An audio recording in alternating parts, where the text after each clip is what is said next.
অপেক্ষার অবসান। রায়ানের ভালোবাসার মানুষের নাম ঘোষণায় তোলপাড় বসু পরিবারের সমীকরণ। কাকে ভালোবাসে রায়ান? চলুন বিস্তারিত জেনে নেই। দোল উৎসবের আগের দিন দাদু পরিবারের সবাইকে নিয়ে রায়ানকে সিদ্দি খাওয়ানোর এক মজার পরিকল্পনা করেন। তবে দাদুর এই পরিকল্পনার পেছনে কেবল নিছক মজা ছিল না, ছিল এক গভীর উদ্দেশ্য। তিনি স্পষ্ট জানান যে সাধারণ সিদ্ধি রায়ানের ওপর কাজ করবে না। তাকে খাওয়াতে হবে বিশেষ সত্যবচন সিদ্ধি। দাদুর বিশ্বাস ছিল, এই সিদ্ধি খেলে রায়ান তার মনের গভীরে লুকিয়ে রাখা শৈশবের সব গোপন কথা ও সত্য অবলীলায় সবার সামনে প্রকাশ করে দেবে। অন্যদিকে রায়ান ও পারুলের সম্পর্কের টানাপোড়েন এক ভিন্ন মাত্রা পায়।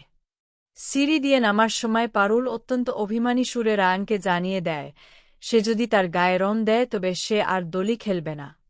ঠিক এই মুহূর্তেই সেখানে নকল উকিল এসে হাজির হয়। সে দাবি করে যে কোর্টের নির্দেশ অনুযায়ী তাদের দুজনকে একসঙ্গে আবির দিয়ে দোল খেলতে হবে এবং তার ছবিও পাঠাতে হবে। বাধ্য হয়ে দুজনে আবারও সেই নির্দেশ পালন করতে রাজি হয়, আর দাদু ব্যস্ত থাকেন তার বিশেষ সিদ্ধি তৈরিতে। পরদিন দোল উৎসবের আনন্দঘন পরিবেশে গল্পের মোড় ঘোরে এক অপ্রত্যাশিত দিকে।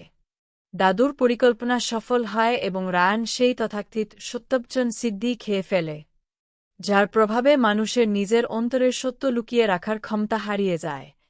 বাড়ির সবার উপস্থিতিতে রায়ানের আচরণে পরিবর্তন আসতে শুরু করে, যা এক টানটান উত্তেজনার সৃষ্টি করে। সিদ্ধির প্রভাবে রায়ান হঠাৎ সবার সামনে পারুলের হাত ধরে ফেলে। পারুল এতে ক্ষুব্ধ হয়ে ব্যঙ্গ করে তাকে হাত ছেড়ে দিতে বলে এবং জানায় যে রায়ান আসলে যাকে ভালোবাসে, তার হাত ধরেই যেন সে দাঁড়ায়। পারুলের এই কথায় দীর্ঘদিনের জমে থাকা অভিমান ও সম্পর্কের অমীমাংসিত সমীকরণ ফুটে ওঠে। পরিস্থিতি আরও জটিল হয়ে ওঠে যখন রায়ান দমে না গিয়ে পাল্টা চ্যালেঞ্জ ছুড়ে দেয়।